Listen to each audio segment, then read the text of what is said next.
ദൈവനാമത്തിന് മഹത്വമുണ്ടാകട്ടെ. ഞാനിപ്പോൾ ഉള്ളത് ആന്ധ്രാപ്രദേശിലെ തിരുപ്പതിക്കടുത്ത് റേനിഗുണ്ട എന്ന സ്ഥലത്ത് ജെറുസലേം അപ്പോസ്തോലിക് ചർച്ചിലാണ് ഉള്ളത്. ഈ ചർച്ച് സ്ഥാപിച്ച ബിഷപ്പ് ചന്ദ്രം എന്ന് പറയുന്ന ഒരു ദേവദാസനാണ്.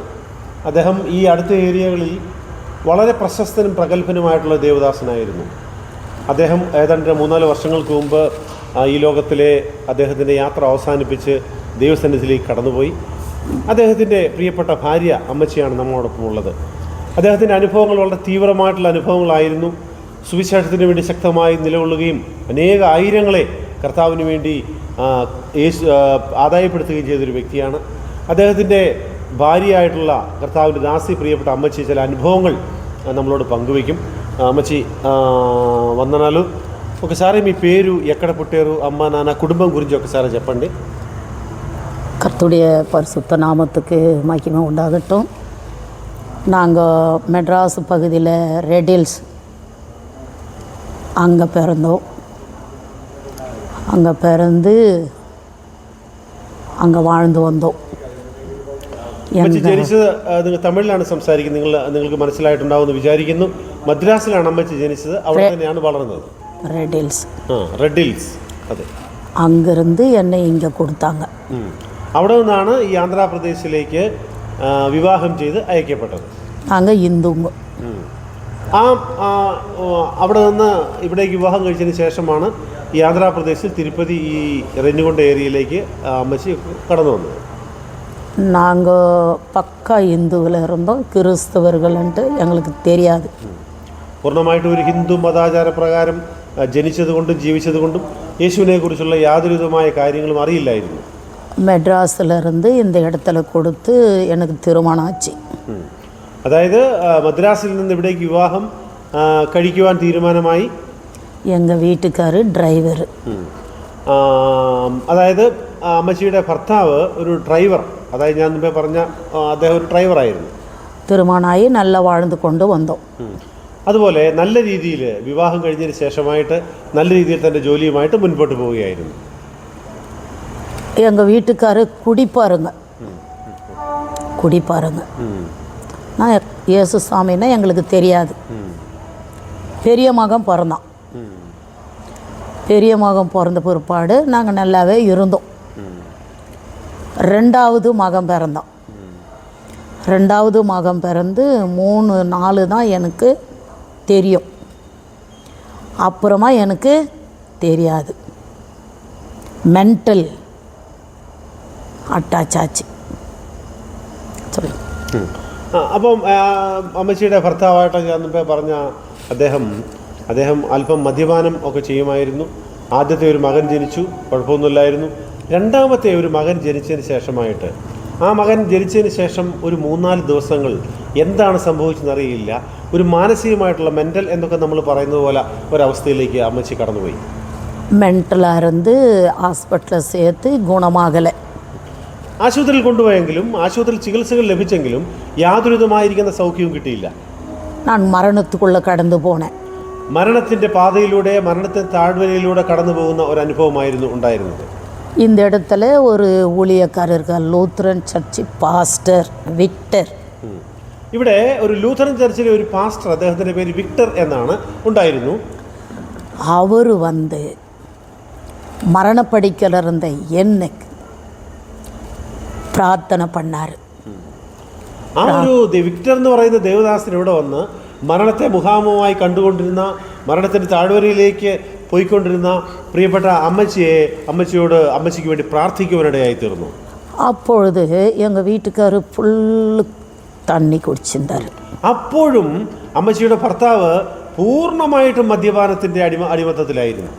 அப்பொழுது எங்கள் பெரிய மகன் வந்து, അപ്പോൾ മൂത്ത മകൻ വന്നിട്ട്, അമ്മേ அம்மா செத்து போயிடுவாங்க, അമ്മ തീർച്ചയായിട്ടും മരിച്ചു പോകും, അപ്പാ നീ വന്ന് അമ്മാവെ പാരുങ്ങ, നീ ഒരു കാര്യം ചെയ്യ്, ഇതെല്ലാം ഉപേക്ഷിച്ച് അമ്മയെ നീ നോക്ക് എന്ന് പറഞ്ഞു. ജനങ്ങളെല്ലാം വന്നിട്ടാങ്ക. എല്ലാവരും വന്നു, ജനങ്ങളെല്ലാവരും വന്നു. എനിക്ക് അമ്മ വേണം. അപ്പോൾ പറഞ്ഞു, മൂത്ത മകൻ പറഞ്ഞു, എനിക്ക് എൻ്റെ അമ്മയെ വേണം. ഞാനും തമ്പി ഇരിக்கிறோம், എൻ്റെ സഹോദരനും കൂടെ ഉണ്ടല്ലോ, நீ ஒரு முறை வந்து அம்மாவை பாரு. ഒരു പ്രാവശ്യമെങ്കിലും നീ വന്ന് അമ്മയെ നോക്ക്. அப்படியோ எங்கள் பெரிய மகன் தன் தடுப்பனிடத்தில் சொன்னான். അങ്ങനെ ഈ അമ്മച്ചി വിശ്രമിക്കുന്ന ആ സ്ഥലത്ത് ആ അമ്മച്ചിയുടെ കിടക്കരികിൽ വന്ന് ഈ മൂത്തമകൻ ഇങ്ങനെ പറഞ്ഞു. சொந்தக்காரங்க கிராமத்துக்காரு எல்லாம் வந்துட்டாங்க. மரண படிக்கலிருந்து என்னை போஸ்தாம பண்ண. അതായത് ആ സ്വന്തക്കാരും ഗ്രാമത്തിലുള്ളവരെല്ലാം വന്നിട്ട് അമ്മച്ചി പുള്ളിക്കാരി മരിച്ചതിന് ശേഷം പുള്ളിക്കാരി അടക്കുവാനുള്ള എല്ലാ ക്രമീകരണങ്ങളും ചെയ്തുകൊണ്ടിരിക്കുകയാണ്. அப்படியாப்பட்ட நேரத்தில் அந்த லூத்ரன் பாஸ்டர் அவர் பேர் விக்டர். അങ്ങനെയുള്ള സമയത്തായിരുന്നു ഞാൻ ഈ പറഞ്ഞ അമ്മച്ചി ഈ പറഞ്ഞ വിക്ടർ എന്ന് പറയുന്ന ലൂഥറൻ ചർച്ചിലെ പാസ്റ്റർ വന്ന് പ്രാർത്ഥിച്ചത്.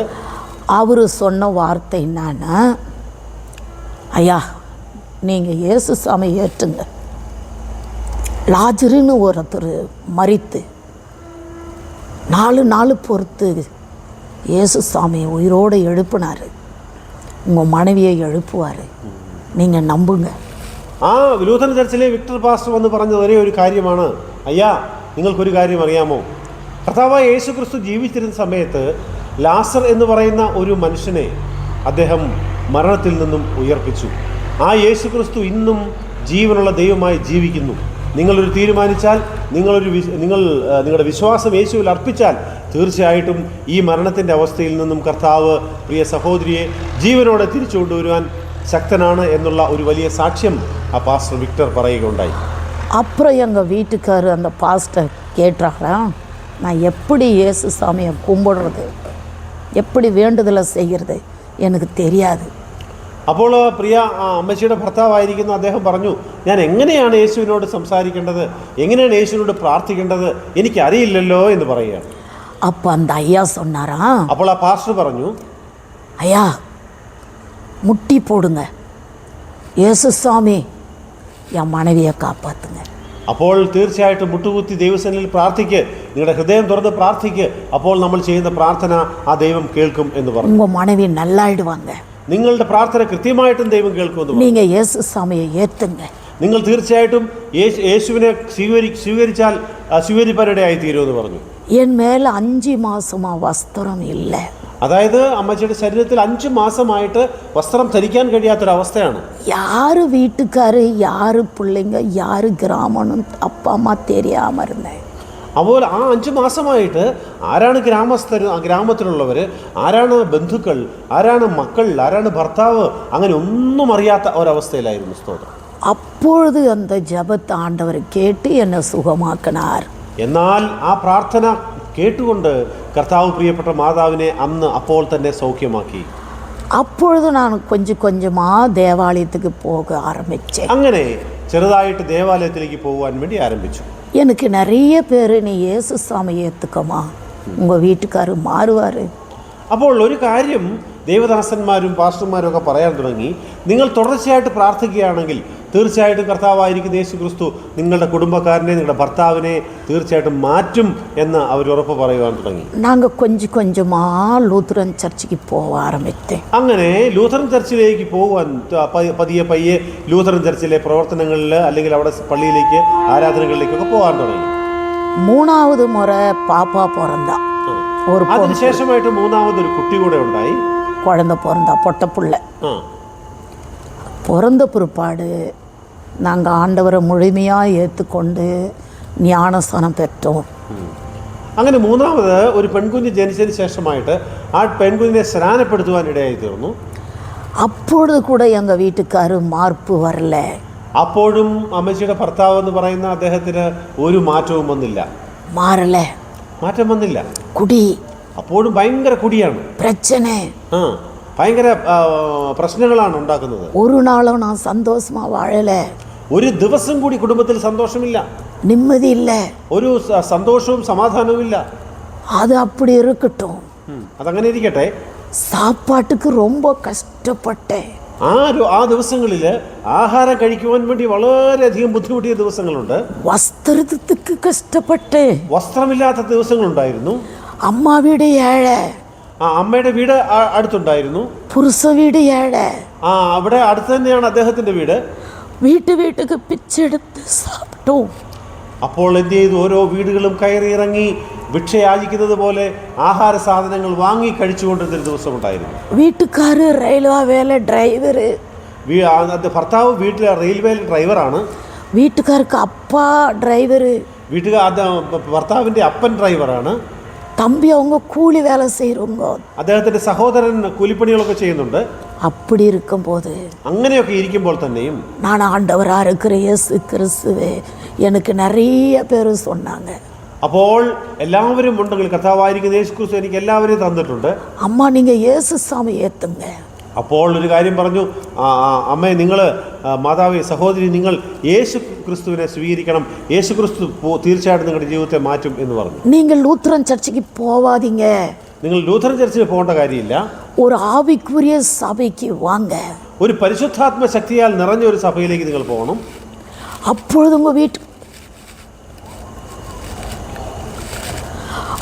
உங்க വീട്ടുകാരൻ മാറുവാര്. തീർച്ചയായിട്ടും അങ്ങനെ പരിശുദ്ധാത്മാവിൻ്റെ അഭിഷേകവും ശക്തിയുള്ള ഒരു സഭയിലേക്ക് നിങ്ങൾ പോകുമ്പോൾ നിങ്ങളുടെ വീട്ടുകാരന് മാറ്റം സംഭവിക്കുമെന്ന് പറഞ്ഞു. அப்பொழுது நீங்கள் சந்தோஷமாயிருப்பீர்கள், അപ്പോൾ നിങ്ങളുടെ ജീവിതത്തിൽ വലിയ സന്തോഷം ഉണ്ടാകുമെന്ന് പറഞ്ഞു. உன் பிள்ளைகளை சந்தோஷமா இருப்பார்கள், നിങ്ങളുടെ കുഞ്ഞുങ്ങൾ സന്തോഷമുള്ളവരായി മാറുമെന്ന് പറഞ്ഞു. அப்பொழுது நான் கர்த்தருடைய தேவாலயத்துக்கு போக முதல்ல வச்சேன். അപ്പോൾ മുതൽ ദൈവത്തിൻ്റെ ആത്മാവിൻ്റെ പ്രവർത്തനങ്ങളുള്ള ദൈവത്തിൻ്റെ ആത്മാവ് പൂർണ്ണമായിട്ട് പ്രവർത്തിക്കുന്ന ഞാൻ വിശ്വസിച്ച മറ്റു സഭയിലേക്ക് പോകാൻ തുടങ്ങി. ஆண்டவராக இருக்கிற இயேசு கிறிஸ்துவை சொந்த ரட்சகராய் ஏற்றுக்கொண்டோம். അങ്ങനെ യേശു ക്രിസ്തുവിനെ സ്വന്തം രക്ഷിതാവായിട്ട് സ്വീകരിച്ചു. ஞானஸ்தானம் எடுத்தோம். അങ്ങനെ സ്നാനപ്പെട്ടു. எங்க வீட்டுக்காரு மாறினாரு. അങ്ങനെ എൻ്റെ അമ്മച്ചിയുടെ ഭർത്താവിന് മാറ്റം സംഭവിച്ചു. அவர் இந்த ஊர்ல இல்ல, ആ സഹോദരൻ ഈ ഗ്രാമത്തിൽ ഇല്ലായിരുന്നു. குண்டக்கல்ல வேலை, ഗുണ്ടക്കലിലായിരുന്നു ജോലി ചെയ്തിരുന്നത്. வாரம் வாரம் இங்க வருவாரு. എല്ലാ ആഴ്ചയിലും ഇവിടെ വരുമായിരുന്നു. சனிக்கிழமை இங்க வருவாரு, ഞായറാഴ്ച ഇവിടെ വരുമായിരുന്നു. ஞாயிற்றுக்கிழமை ஆராதனை பார்ப்பாரு. അതായത് ഞായറാഴ്ച വന്ന് ആരാധന കൂടുമായിരുന്നു. ஞாயிற்றுக்கிழமை சாயங்காலமே வேலைக்கு போயிடுவாரு. അന്ന് വീണ്ടും ജോലിക്ക് വേണ്ടി ഞായറാഴ്ച വൈകുന്നേരം പോകുമായിരുന്നു. நானும் வெள்ளிக்கிழமை உபவாசத்துக்கு போவேன். അത് അമ്മച്ചിയും കൂടെ വെള്ളിയാഴ്ച ഉപവാസത്തിന് പോകുമായിരുന്നു. குழந்தைங்களை கொண்டு போவேன், കുട്ടികളെ കൊണ്ടുപോകും, ஊழியத்துக்கு போவேன். ജോലിക്ക് പോകും. அப்பொழுது நாங்கள் ஜெபிக்க ஆரம்பித்தோம். അപ്പോൾ അമ്മച്ചി വളരെ ആ ദിവസങ്ങളിൽ പ്രാർത്ഥന ആരംഭിച്ചു. உபவாசம் எடுக்க ஆரம்பித்தேன். ഉപവാസം ചെയ്യുവാൻ തുടങ്ങി. 5 நாள் உபவாசம் இருப்பேன். 5 ദിവസങ്ങളൊക്കെ ഉപവാസങ്ങൾ ചെയ്ത ദിവസങ്ങളുണ്ട്. 3 நாள் உபவாசம் இருப்பேன். 3-4 ഉപവാസങ്ങൾ ചെയ്തിരുന്നു. யாருக்காக இருந்தேன்னா, ആർക്ക് വേണ്ടിയാണ് ഈ ഉപവാസം ചെയ്തതെന്ന് അറിയാമോ? எங்க மாமனாரு, അതായത് மாமனார் வீட்டுக்காருக்கு அப்பா, അതായത് അദ്ദേഹം അമ്മച്ചിയുടെ ഭർത്താവിന് വേണ്ടിയാണ് ഉപവാസങ്ങളെല്ലാം எங்க மாமியாரு, അതായത് ഉപവാസം എടുത്തത്. எங்க மச்சனமாரு, അതായത് അദ്ദേഹത്തിന്റെ അമ്മച്ചിയുടെ മാതാപിതാക്കൾക്കും സഹോദരന്മാർക്കും വേണ്ടി ഉപവാസം എടുത്തു. எங்க வீட்டுக்காரர் தான் பெரியவர். അതെ അതിൽ മുഖ്യമായിട്ട് അമ്മച്ചിയുടെ ഭർത്താവ് എന്ന് പറയുന്ന അദ്ദേഹത്തിന്റെ വിഷയങ്ങളായിരുന്നു മുഖ്യമായിട്ടും പങ്കുവച്ചിരുന്നത്. நாங்கள் எல்லாம் ஒரு குடும்பமா ஒரு சாப்பாடா சாப்பிட்டோம். എല്ലാവരും ഒരു കുടുംബമായിട്ടിരുന്ന് ഒരുമിച്ച് കഴിച്ച് ജീവിക്കുന്ന ഒരു സാഹചര്യമായിരുന്നു. நான் தான் வீட்டுக்கு பெரியவ. അതായത് അമ്മച്ചിയാണ് ആ വീട്ടിലെ ഏറ്റവും മൂത്തയാള്. அவங்க வீட்டில் பொட்ட பிள்ளைங்க இல்லை. വേറെ അദ്ദേഹത്തിന്റെ വീട്ടിൽ മറ്റാരും ഇല്ലായിരുന്നു. அவங்களுக்காக நான் ஜெபிக்க ஆரம்பித்தேன். അവർക്ക് വേണ്ടി പ്രാർത്ഥന ചെയ്യുവാൻ തുടങ്ങി. കർത്തർ ഓരോരുത്തരെയായി രക്ഷയുള്ള കൊണ്ടുവന്നു. എന്താണ് സംഭവിച്ചതറിയാമോ? അദ്ദേഹത്തിന്റെ കുടുംബത്തിലും ഉള്ള ഓരോരുത്തരെ കർത്താവിന്റെ സന്നിധിയിലേക്ക് കർത്താവ് നടത്തിക്കൊണ്ടുവന്നു. அப்பொழுது நாங்கள் கர்த்தருடைய ஊழியம் செய்யணும்னு தேவ சமூகத்தில் வச்சோம். അങ്ങനെ ഒരു അനുഭവം ഉണ്ടായപ്പോൾ ദൈവത്തിൻ്റെ ആത്മാവിൻ്റെ പരിശുദ്ധാത്മാവിൻ്റെ വിളി അമ്മച്ചിയുടെ ഭർത്താവിന് ലഭിക്കുകയും ദൈവത്തിൻ്റെ വേല ചെയ്യണമെന്നുള്ള വലിയൊരു തീരുമാനം ഉണ്ടാവുകയും ചെയ്തു. എங்கள் വീട്ടുകാര് ശരിയാ വേലയ്ക്ക് പോക മാട്ടാർ. അപ്പോൾ അമ്മച്ചിയുടെ ഭർത്താവ് ശരിയായിട്ട് ജോലിക്ക് പോകത്തില്ല. ഊഴിയத்துக்கு പോക ആരംഭിച്ചു. അപ്പോൾ ഇങ്ങനെ ഒരു പ്രാർത്ഥനകൾ തുടങ്ങിയതിന് ശേഷമായിട്ട് ശരിക്കും ജോലിക്ക് പോകാൻ തുടങ്ങി. ഊഴിയத்துக்கு പോയി ആത്മക്കളെ ആദായപ്പെടുത്താൻ ആരംഭിച്ചു. അങ്ങനെ വേലയ്ക്ക് പോയി പ്രവർത്തനങ്ങൾക്ക് വേണ്ടി പോയി അനേകരെ നേടുവാൻ വേണ്ടി തുടങ്ങി. നാങ്ങൾ വീട്ടാണ്ട് ചർച്ച കട്ടില്ല. അന്നേരം വീട്ടിലൊന്നും സഭയൊന്നും ഉണ്ടാക്കിയിട്ടില്ലായിരുന്നു. ഊഴിയத்துக்கு പോവും, അതായത് പ്രവർത്തനങ്ങൾ ചെയ്യുവാൻ വേണ്ടി പോകും. ആത്മക്കളെ ആദായപ്പെടുത്തണം, ആത്മാക്കളെ ആദായപ്പെടുത്തുവാൻ വേണ്ടി പോകും. ഉദവി ചെയ്തോ ഏழைகளுக்கு, അതായത് ഏറ്റവും പാവപ്പെട്ടവർക്ക് വലിയ സേവനങ്ങൾ ചെയ്യുവാൻ ആരംഭിച്ചു. വിശ്വാസികളെ കൊണ്ടുവരുവാൻ ആരംഭിച്ചു. அப்பொழுது ஒரு கர்த்தருடைய ஊழியக்காரன் மெட்ராஸ், അപ്പോൾ മദ്രാസിൽ നിന്നുള്ള ഒരു ദൈവത്തിന്റെ ദാസനെ അറിയുവാൻ കഴിഞ്ഞു. அவர் பேரு தட்சிணாமூர்த்தி. അവരുടെ പേര്, അദ്ദേഹത്തിന്റെ പേര് ദക്ഷിണാമൂർത്തി എന്നായിരുന്നു. ஒரு நல்ல ஊழியக்காரன், ഒരു നല്ല ദൈവത്തിന്റെ ശുശ്രൂഷകൻ, ஒரு பரிசுத்தவன், പരിശുദ്ധനായിട്ടുള്ള ഒരു മനുഷ്യൻ. கர்த்தருடைய ஊழியத்தை உண்மையாய் செய்வார். അതായത് ദൈവത്തിന്റെ വേലയെ വളരെ വളരെ വിശ്വസ്തയോടുകൂടി, സ്നേഹത്തോടുകൂടി, താല്പര്യത്തോടുകൂടി ചെയ്തിരുന്ന ഒരു ദേവദാസനായിരുന്നു. அவரை கொண்டு வந்து நாங்கள் ஆல்நைட் ப்ரேயர் வைக்கிறதுக்கு தொடங்கணும். അങ്ങനെ ആ കാലഘട്ടങ്ങളിൽ അവരെ കൊണ്ടുവന്നിട്ട് മുഴുരാത്രി പ്രാർത്ഥനകൾ ചെയ്യുവാൻ വേണ്ടി ആരംഭിച്ചു. அவர் ஒரு வார்த்தை சொன்னார். അദ്ദേഹം ആ ദേവദാസൻ ഒരു കാര്യം പറഞ്ഞു. ചന്ദ്രൻ, இனிமேல் நீ வேலை செய்யாத, ഇനിയും നീ വേറൊരു ജോലിക്കും പോകണ്ട, ஊழியம் செய், നീ ദൈവത്തിന്റെ വേല ചെയ്യാൻ പറഞ്ഞു. ആത്മാക്കളെ ആദായപ്പെടുത്ത്, ആത്മാക്കളെ നീ ആദായപ്പെടുത്ത്, ദേവനുடைய രാജ്യത്തേക്ക് കൊണ്ടുവാ, ദൈവത്തിന്റെ രാജ്യത്തേക്ക് നീ ആത്മാക്കളെ നേടുന്ന ആ സുവിശേഷ വേലയിലേക്ക് നീ വാ, ஊழியம் ചെയ്യാതെ നീ ഇനിയും വേലയ്ക്ക് പോകണ്ട, ജോലിക്ക് പോകണ്ട சொன்னார். അങ്ങനെ ഒരു കാര്യം പറഞ്ഞു. நாங்க சீக்கிரமா முடிவு எடுக்கல. പക്ഷേ അങ്ങനെ ആ സമയത്തൊന്നും വളരെ പെട്ടെന്ന് തന്നെ ഒരു തീരുമാനം എടുക്കാനുള്ള ഒരു സാഹചര്യമല്ലായിരുന്നു. கணவனும் மனைவியும் உபவாசம் போட்டு ஜெபம் பண்ணி தேவ சமூகத்தில் ஆண்டவரிடத்துல நாங்கள் கேட்டோம்.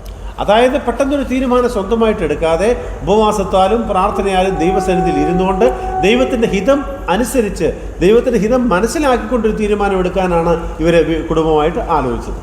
40 നാൾ മാങ്ങാത്തോപ്പിൽ ഉപവാസം ഇരുന്നോം സഭയ്ക്കാക. ഈ സഭയ്ക്ക് വേണ്ടി സുവിശേഷ പ്രവർത്തനം ചെയ്യുവാൻ വേണ്ടി 40 ദിവസങ്ങൾ മാവിൻ തോട്ടത്തിൽ ഇരുന്ന് ഉപവാസം എടുക്കുവാൻ കഴിഞ്ഞു. அப்பொழுது கர்த்தர் எங்களோடு கூட பேசினார். അപ്പോൾ തീർച്ചയായിട്ടും ആ 40 ദിവസത്തെ ഉപവാസത്തിൽ കർത്താവായിരിക്കുന്ന ദൈവം, നമ്മുടെ കർത്താവായിരിക്കുന്ന യേശുക്രിസ്തു ഇവരോട് സംസാരിക്കുവാൻ ആരംഭിച്ചു. നീങ്ക കടവുളുടെ ഊഴിയത്തെ ചെയ്യ. അപ്പോൾ എന്താണ് കർത്താവ് സംസാരിച്ചത്? നിങ്ങൾ കർത്താവിൻ്റെ വേല ചെയ്യണമെന്ന് ദൈവം അവരോട് പറയുവാൻ ഇടയായി തീർന്നു. என்னுடைய பேரு கிருபா. അപ്പോൾ അമ്മച്ചിയുടെ പേര് കൃപ എന്നാണ്. எங்கள் வீட்டுக்கார பேரு കെ ചന്ദ്രൻ. വീട്ടുകാരൻ്റെ, അതായത് ആ ദേവദാസന്റെ പേര് കെ ചന്ദ്രൻ എന്നാണ്. எனக்கு 3 பிள்ளைங்க. 3 പിള്ളേരാണുള്ളത്. 2 ஆம்பளை பிள்ளைங்க, 2 ആണുങ്ങളും ഒരു പെണ്ണും. பெண் பிள்ளை. ஆண்டவராக இருக்கிற இயேசு கிறிஸ்துவை நாங்கள் சொந்த ரட்சகராக ஏற்றுக்கொண்டு கர்த்தருடைய ஊழியத்தில் காலை வச்சோம். അങ്ങനെ കർത്താവായ യേശു ക്രിസ്തുവിനെ സുരക്ഷിതമായിട്ട് സ്വീകരിച്ചതിന് ശേഷം ഇവിടെ പ്രവർത്തിക്കാൻ ആരംഭിച്ചു. நாங்கள் பஹ்ரைன் தேசத்துக்கு வெளிநாட்டுக்கு போனோம். അതായത് ഒരു കാലത്ത് അതിനുശേഷമായിട്ട് ബഹ്റിനിലേക്ക് പോകുവാൻ ഒരു ക്ഷണമുണ്ടായി. போன பிற்பாடு அங்கே முழங்கால் படி போட்டு ஜெபிக்கும் போது கர்த்தர் ஒரு அக்னியை எங்கள் மத்தியில் அனுப்பினார். അങ്ങനെ ബഹ്റിനിലേക്ക് പോകുവാനുള്ളൊരു സാവകാശം ലഭിച്ചപ്പോൾ അങ്ങനെ പോകുന്നതിന് വേണ്ടി ദൈവത്തിന്റെ സന്നിധിയിൽ നിന്ന് വളരെ മുട്ടിപ്പായിട്ട് പ്രാർത്ഥിച്ചു. അതിനുடைய പ്രകാശത്തെ എങ്ങളാൽ பார்க்க முடியல. അങ്ങനെ ആ സമയത്ത് ഞാൻ കണ്ട ഒരു പ്രകാശത്തെ എൻ്റെ കണ്ണുകൾ കൊണ്ട് കാണുവാൻ എനിക്ക് കഴിഞ്ഞില്ല. എൻ്റെ കണ്ണിന് താങ്ങുവാൻ കഴിയുന്നതിലും വലിയ പ്രകാശമായിരുന്നു. ഒരു അരുமையான പ്രകാശം, ഒരു വലിയ പ്രകാശം. അപ്പോഴത് அந்த വീട്ടുകാരെ കൂപ്പിട്ടോം. അപ്പോൾ ആ പ്രകാശം കണ്ട ഉടനെ അമ്മച്ചി തന്റെ ഭർത്താവിനെ വിളിച്ചു.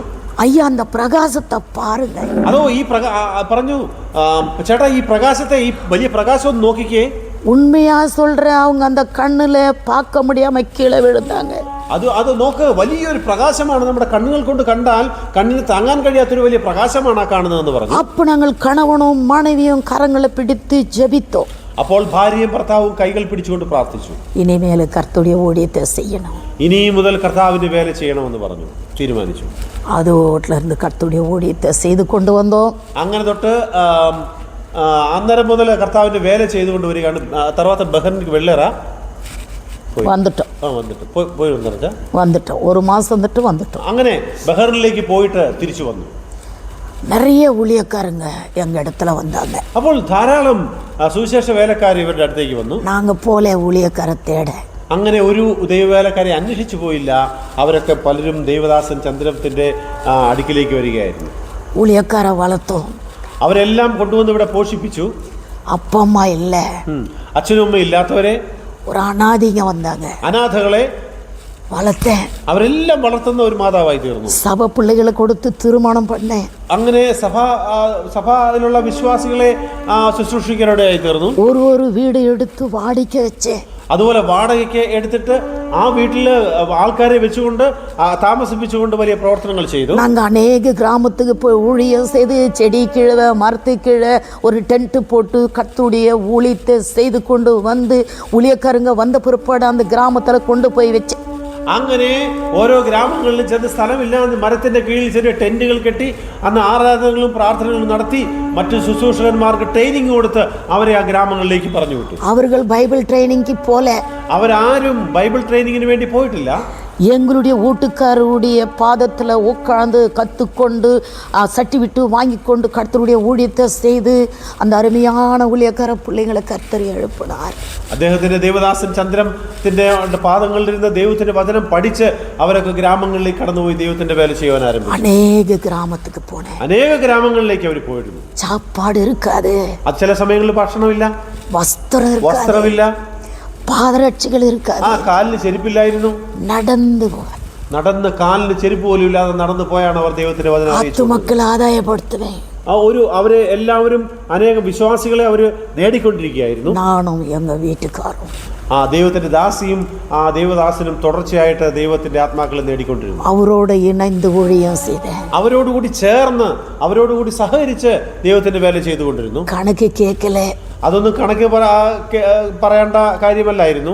പണം എന്നാ പண்றன்னு കേക്കലേ. എത്ര രൂപ ഉണ്ടെന്നോ എത്ര രൂപ വേണമെന്നോ ഒന്നും ചിന്തിച്ച് കണക്ക് നോക്കിയിരുന്ന സമയമല്ലായിരുന്നു. ഞാൻ ചർച്ച് പിള്ളേങ്ങളെ കൊടുത്ത് அந்த ஊழியக்காரர்களுக்கு തീരുമാനം ചെയ്തേ. അതായത് സഭയിലുള്ള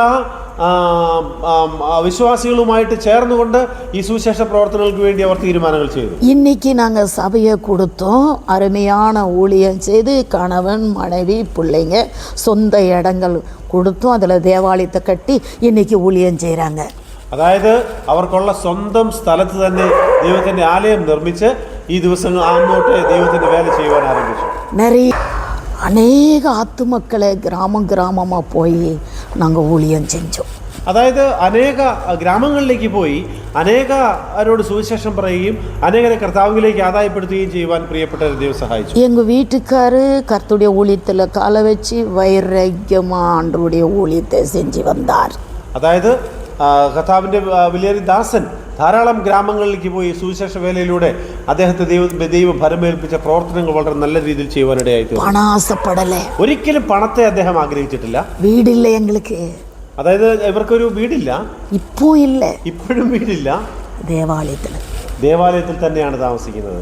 ആണ്ടവർക്ക് വൈരാഗ്യമാണ് ഊഴിയം ചെയ്ത് കർത്തരുடைய ஊழியத்தை செய்து വന്നു. അതായത് ദൈവത്തിന് ഏറ്റവും ഇഷ്ടപ്പെട്ട ദൈവത്തിന്റെ വേല ചെയ്തുകൊണ്ട് അവരിപ്പോഴും മുന്നോട്ട് പോവുകയാണ്. വേല റിജൻ പണ്ണു വന്ന പണത്തിക്ക് പ്രയർ ടവർ. അതായത് കുറച്ച് പണം ലഭിച്ചപ്പോൾ ഇവിടെ ഒരു പ്രയർ ടവർ ഉണ്ടാക്കുവാനിടയായി തീർന്നു. ബൈബിൾ കോളേജ് കെട്ടണം. ബൈബിൾ കോളേജ് നിർമ്മിച്ചു. ബൈബിൾ ട്രെയിനിങ് കോഴ്സ് ഒരു വർഷമാ നടത്തണം. ഒരു വർഷമോ നടത്തണം. ഒരു വർഷത്തോളം കോഴ്സുകൾ നടത്തി ആർഡിനേഷന് കൊടുത്തോ. കോളേജ് ഊഴിയക്കാരങ്ങളെ വര വെച്ച് നടത്തണം. ഓരോ വർഷത്തെ കോഴ്സുകളാണ് നടത്തിക്കൊണ്ടിരുന്നത്. അപ്പുറം പെദസ്റ്റ കട്ടണം. അവിടെ എന്താണ് കോണിയർ. അവിടെ ബാപ്റ്റിസം കോണിയർ తెలుగులో കോണിയർ തെലുങ്കില് കോണിയർ. ഓക്കെ. അത് ബൈബിളിലെ ഒരു കൺസെപ്റ്റാണ്. അവിടെ മറ്റൊരു അതായത് ബെഥെസ്ദ കുളം പോലെ ഉള്ളൊരു കുളം അവിടെ കെട്ടുകയും അവിടെ രോഗമുള്ളവർ ഇറങ്ങുമ്പോൾ സൗഖ്യമാകുകയും ചെയ്യുന്ന ഒരു കൺസെപ്റ്റ് അനുസരിച്ച് അങ്ങനെ ഒരു കുളവും അതിനനുബന്ധമായിട്ടുള്ളൊരു സംവിധാനം ഉണ്ടാക്കണം അദ്ദേഹം ആഗ്രഹിച്ചു. ധാരാളം ജനങ്ങൾ അവിടെ വന്നിട്ടുണ്ട്. കർത്തർ நிறைய പേരെ സുഖമാക്കിனார். അവിടെ വന്ന വിശ്വാസം മുഖാന്തരമായിട്ട് അനേകരെ കർത്താവ് സൗഖ്യമാക്കിയിട്ടുണ്ട്. രക്ഷിപ്പില്ലാത്തവர்கள் രക്ഷിക്കപ്പെടുகிறார்கள். അവിടെ രക്ഷിക്കപ്പെടാത്ത പലരും കടന്നു വന്ന് രക്ഷിക്കപ്പെടുന്നവരുടെ തീർന്നു. எங்க வீட்டுக்காரு கர்த்தருடைய ஊழியத்தை வைராக்கியமா செய்த ஒரு മനസ്സ്. അതായത് വലിയ ഒരു വൈരാഗ്യ മനസ്സോടുകൂടി എന്ത് വന്നാലും ചെയ്യണമെന്നുള്ള ഒരു മനസ്സോടുകൂടിയാണ് അദ്ദേഹത്തിന്റെ ഭർത്താവ്, ഈ പ്രിയ അമ്മച്ചിയുടെ ഭർത്താവ് ദൈവവേല ചെയ്തുകൊണ്ടിരുന്നത്. யாராச்சு കണ്ണീരോട് വന്നാ ഞായറാഴ്ച അവര് വളരെ വ്യസനത്തോടുകൂടി വരും. அங்க போயிட்டு பிரேயர் பண்ணுங்க. ആ പ്രയർ ടവറിലേക്ക് പോയി പ്രാർത്ഥിക്കും. அப்புறம் வாங்க. അതുപോലെ ചർച്ചിലേക്ക് അവർ വരും, ப்ரேயர் பண்ணுறேன், പ്രാർത്ഥന ചെയ്യും. உங்களுடைய துக்கம் சந்தோஷம். എല്ലാ ദുഃഖത്തെയും കർത്താവ് മാറ്റി സന്തോഷമാക്കി മാറ്റും. 2 கால் அவருக்கு சுகரு பிபி இருந்துச்சு. 2 காலில் ஒரு காலில் முள்ளடிப்பட்டு செப்டிக் ஆயிடுச்சு. 2வது கால் வந்து அந்த சைலண்ட் நிலை வச்சு കാല് വെന്ത് പോச்சு. അതായത് പിന്നീട് ദൈവത്തിൻ്റെ ദാസൻ ചന്ദ്രം ബിഷപ്പിന് സംഭവിച്ച കാര്യം എന്ന് വെച്ച് കഴിഞ്ഞാൽ 2 ഷുഗർ ഉണ്ടായിരുന്നു. ഒരു കാലിൽ മുള്ളുകൊണ്ട് അത് സെപ്റ്റിക്കായി, വേറൊരു കാലിൽ സൈലൻസർ, ബൈക്കിൻ്റെ സൈലൻസർ കൊണ്ടിട്ട് അവിടെ പൊള്ളി അവിടവും പഴുത്ത് വ്രണമാകുവാൻ ഇടയായി തീർന്നു. 2 കാലും വാരം സർജറി பண்ணுவோம். അതായത് 2 കാലിലും ഓരോ ആഴ്ചകളിലും ഡ്രസ്സിങ് ചെയ്യേണ്ട ഒരവസ്ഥയിലായിരുന്നു. അങ്ങനെ വാരം ഹോസ്പിറ്റലിൽ കൊണ്ടുപോയി 2 കാലുമേ സർജറി பண்ணுவோம். അതായത് ഓരോ ആഴ്ചകളിലും ഈ ആശുപത്രിയിൽ പോയിട്ട് 2 കാലും ഡ്രസ്സ് ചെയ്യണമായിരുന്നു. ഒരു ഗുണ്ടൂർ പോகிறதுக்காக മീറ്റിംഗ് കൂപ്പിട്ടാங்க. അങ്ങനെ ഇരിക്കുമ്പോഴാണ് ഒരു ദിവസം അദ്ദേഹത്തെ ഗുണ്ടൂരിൽ ഒരു മീറ്റിങ്ങിന് വേണ്ടി വിളിച്ചത്. ஐயா எங்கே போனாலும் வால் போஸ்ட் போடுவாங்க, போட்டா போடுவாங்க, கூப்பிடுவாங்க, நோட்டீஸ் போடுவாங்க. அது அவர் ഇഷ്ടപ്പെட മാட்டார். അതായത് എവിടെ പ്രസംഗത്തിന് വേണ്ടി വിളിച്ചാലും പോസ്റ്റർ അടിക്കും, നോട്ടീസിൽ ഫോട്ടോ വെക്കും, അങ്ങനെയൊക്കെയുള്ള കാര്യങ്ങൾ ചെയ്യുമെങ്കിലും അതൊന്നും പ്രിയ ദേവദാസന് ഇഷ്ടമല്ലായിരുന്നു. அங்கே போயிட்டு சனிக்கிழமை நைட்டு போனாருங்க. ஞாயிற்றுக்கிழமை ரொம்ப உடம்பு சரியில்லாமல் ஆகிப்போச்சு. അങ്ങനെ ഞായറാഴ്ച അവിടെ ഒരു ഗുണ്ടൂരിലൊരു മീറ്റിങ്ങിന് വേണ്ടി പോയി. പക്ഷേ ശനിയാഴ്ച അവിടെ ഒരു മീറ്റിങ്ങിന് വേണ്ടി പോയെങ്കിലും ഞായറാഴ്ച ആയപ്പോൾ അദ്ദേഹത്തിന് വലിയ അസ്വസ്ഥത ഉണ്ടായി, ശരീരത്തിന് ഒട്ടും വയ്യാത്തൊരവസ്ഥയിലായിരുന്നു എന്നാണ് ഞങ്ങൾ അറിഞ്ഞത്. ஞாயிற்றுக்கிழமை தேவாலயத்துக்கு போல, ഞായറാഴ്ച ആലയത്തിലേക്ക് പോയില്ല. திங்கக்கிழமை மெசேஜ் கொடுத்துட்டு ஒரு வீடு കടക്കാൽ போட்டார். അതായത് തിങ്കളാഴ്ച അന്ന് തിങ്കളാഴ്ച ഒരു സന്ദേശം പ്രസംഗം നടത്തിയതിന് ശേഷമായിട്ട് അടുത്തുള്ളൊരു വീട്ടിലേക്ക് വിശ്രമിക്കുവാൻ വേണ്ടി പോയി. പ്രയർ മുടിച്ചിട്ട് റൂമുക്ക് വന്നാർ. അതായത് പ്രാർത്ഥന കഴിഞ്ഞിട്ട് റൂമിലേക്ക് വന്നു. இந்த இடத்துல வலி வந்துடுச்சு. അവിടെ വന്നപ്പോൾ അദ്ദേഹത്തിന് കർത്താവിൻ്റെ അരികിൽ നിന്നും വിളിയുണ്ടായി. ഉടനെ അവർ മുഴങ്കാൽ പടി പോട്ട് അപ്പോൾ തന്നെ അദ്ദേഹം മുഴങ്കാലിന്മേൽ നിന്നു. 8 അവർ ദേവനോട് കൂടെ പേസ തുടങ്ങിനാർ. 8 മണിക്കൂർ അദ്ദേഹം മുഴങ്കാലിൽ നിന്ന് പ്രാർത്ഥിക്കുവാൻ തുടങ്ങി. അവർ சொன்னார்கள் ഹോസ്പിറ്റലിൽ പോകാം. അവരെല്ലാം പറഞ്ഞു ആശുപത്രിയിലേക്ക് പോകാമെന്ന് പറഞ്ഞിട്ട് ആശുപത്രിയിലേക്ക് പോയില്ല. ഗുണ്ടൂർ அங்கே ஒரு நல்ல ஒரு ஊழியக்காரங்க கூப்பிட்டாங்க. അവിടെ ഒരു നല്ലൊരു ദേവദാസനെ വിളിച്ചു. ஆமாம், ஹாஸ்பிட்டலுக்கு கூப்பிட்டாங்க. ഹോസ്പിറ്റലിലേക്ക് പോകാമെന്ന് പറഞ്ഞു. நான் வர மாட்டேன். അദ്ദേഹം പോയില്ല. நான் ஆண்டவரோடு கூட பேசுகிறேன். ഞാൻ ദൈവത്തോട് സംസാരിച്ചുകൊണ്ടിരിക്കുകയാണ്, അദ്ദേഹം പറഞ്ഞു. அவர்கள் ஹாஸ்பிட்டலில் கொண்டு போனார்கள். അതായത് യേശുക്രിസ്തുവിന് അദ്ദേഹത്തിന് മനസ്സാണെങ്കിൽ അദ്ദേഹം തീർച്ചയായിട്ടും എന്നെ കൊണ്ടുപോകും. സ്കാൻ എടുക്ക പോനാர்கள். സ്കാനിങ് ചെയ്യാൻ സമ്മതിച്ചില്ല. സ്കാൻ പോട്ട് വെളിയെ കൊണ്ട് വന്നപ്പോൾ കർത്തരുടെ വാർത്തയ്ക്ക് ഇണങ്ങി അവരുടെ ആത്മാ എടുക്കും. അപ്പോൾ അങ്ങനെ ഒരു സാഹചര്യത്തിൽ ഗുണ്ടൂരിൽ വെച്ച് അദ്ദേഹത്തിൻ്റെ ആത്മാവിനെ കർത്താവായിരിക്കുന്ന ദൈവം തന്നോടൊപ്പമായിട്ട് ചേർത്തു. எங்களுக்கு உடனே மெசேஜ் வந்து குழந்தை போயிட்டு ആംബുലൻസ് വെച്ച് കൊണ്ടുവന്നു. അപ്പോൾ തന്നെ ഈ കുടുംബത്തിൽ പ്രിയപ്പെട്ടവർക്ക് വിവരങ്ങൾ കിട്ടുകയും അതുപോലെ തന്നെ മൂത്ത മകനും എല്ലാവരും പോയി ആംബുലൻസ് കൊണ്ടുപോയി അദ്ദേഹത്തിൻ്റെ ഭൗതിക ശരീരം ഇവിടെ കൊണ്ടുവരികയും ചെയ്തു. അവർ മരിത്ത് 5 വർഷം ആകരുത്. ഫെബ്രുവരി 2-ാം തീയതി 5 വർഷം. ഫെബ്രുവരി 2-ാം തീയതി ആയപ്പോൾ അദ്ദേഹം മരിച്ചിട്ട് 5 വർഷങ്ങൾ കഴിഞ്ഞു. അവർ വിട്ടുപോണ ഊഴിയത്തെ എൻ പെരിയ മകൻ ചെയ്യണം. അദ്ദേഹം ശേഷിപ്പിച്ചിട്ട് പോയ ആ ഒരു പ്രവർത്തനങ്ങളെ, അദ്ദേഹം തുടർന്ന് വെച്ച ഒരു പ്രവർത്തനങ്ങളെ അമ്മച്ചിയുടെ മൂത്ത മകൻ പാസ്റ്റർ ഡേവിഡ് ചെയ്തുകൊണ്ടിരിക്കുന്നു. ഇപ്പോഴത്തെ കർത്തരുടെ ഊഴിയം നല്ല വളരുത്. അപ്പോൾ ഇപ്പോഴും ദൈവത്തിൻ്റെ ആ പ്രവർത്തനങ്ങൾ നല്ല രീതിയിൽ വളർന്നുകൊണ്ടിരിക്കുകയാണ്. വ്യാധിക്കാർകൾ ഗുണമാകുറാർകൾ. അതായത് വളരെ പേർക്ക് ഉപകാരപ്പെടുന്ന വിധം ആ മിനിസ്ട്രി വളർന്നുകൊണ്ടിരിക്കുന്നു. അന്യരുകളെ രക്ഷപ്പെടുക കൊണ്ടുവരുகிறோம். അന്യരായിട്ടുള്ള വ്യക്തികളെ രക്ഷയിലേക്ക് നടത്തിക്കൊണ്ടിരിക്കുന്നു. രക്ഷിക്കപ്പെടുகிறார்கள். അനേകം രക്ഷിക്കപ്പെട്ടുകൊണ്ടിരിക്കുന്നു. ஞானஸ்நானம் எடுக்கிறார்கள். അനേകരും സ്നാനപ്പെട്ടുകൊണ്ടിരിക്കുന്നു. தேவனுடைய சமூகத்துக்கு வருகிறார்கள். ദൈവത്തിന്റെ സന്നിധിയിലേക്ക് വന്നുകൊണ്ടിരിക്കുന്നു. ஐயா கர்த்தரா நாங்க ആരാധന செய்றோம். അതായത് കർത്താവേ, ദൈവത്തെ വിളിക്കാൻ അറിയാതിരുന്നവർ കർത്താവേ എന്ന് വിളിച്ചുകൊണ്ട് ദൈവത്തെ ആരാധിക്കുകയാണ്. എங்களுக்காக நீங்க ஜெபிங்க. ഞങ്ങൾക്ക് വേണ്ടി പ്രാർത്ഥിക്കണം എന്ന് ഞാൻ ഈ സമയം നിങ്ങളെ ഓർപ്പിക്കുകയാണ്. உங்களுக்காக நாங்க ஜெபிக்கிறோம். നിങ്ങൾക്കും ഈ വീഡിയോ കാണുന്ന ഈ സാക്ഷ്യം കേൾക്കുന്ന നിങ്ങൾക്ക് വേണ്ടി ഞങ്ങൾ പ്രാർത്ഥിക്കാം. കർത്തർ இந்த സാക്ഷി ആശീർവദിപ്പാരാകട്ടെ. ദൈവം നിങ്ങൾ എല്ലാവരെയും അനുഗ്രഹിക്കുമാറാകട്ടെ. பரிசுத்தமான நல்ல பிதாவே, இயேசுவின் நாமத்தினால் உம்முடைய கரத்தில் வருகிறையா. அந்நெறிகளாக இருந்த எங்களை நீங்கள் தெரிந்து கொண்டு ரட்சித்து ஒரு ஊழியக்கார குடும்பமாக்கி அநேக ஆத்துமக்கள் ஆதாயப்படுத்தி கர்த்தருடைய ஊழியத்தை செய்து கொண்டு வருகிறோம். ஐயா, என் சபையை ஆசீர்வதிப்பீராக. இன்னைக்கு அருமையான ஊழியக்காரர்களை கொண்டு வந்து நல்ல வசனம் பேச வச்சிங்க, அதுக்காய் ஸ்தோத்திரம். என் சபைக்காய் நன்றி சொல்லுகிறேன். சபையை ஆசீர்வதிங்க. கிளை சபைக்காய் ஸ்தோத்திரம். பாப்பா நடப்பேட்டில் என் சின்ன மகன் நடத்துகிறான்.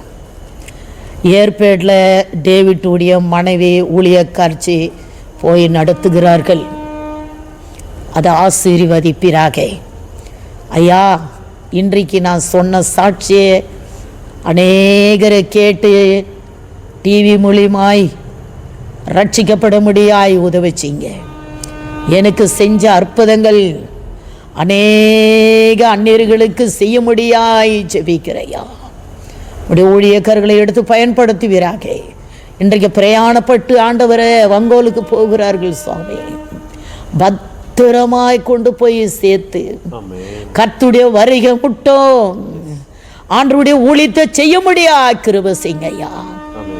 உங்களுக்கு சித்தம் இருந்தா மீண்டும் எங்க சபைக்கு கொண்டு வர கிருபை செய்யுங்க. அமெரிக்கா தேசத்திலிருந்து அருமையான வர்க்கசையா வீட்டில் நாங்கள் தங்கியிருந்தோம். அமெரிக்கா ஊழியத்துக்கு போனேன், பஹ்ரைன் ஊழியத்துக்கு போனேன். நானும் என் கணவனும் அநேக ஆத்துமக்களை சம்பாதித்தோம். தேவனுடைய ராஜ்யத்துக்கு கொண்டு வந்தோம். ஞானஸ்தானம் கொடுத்தோம். அந்நியர்கள் இயேசு சாமி என்ற தெரியாத ஜனங்களை கொண்டு வந்தோம்.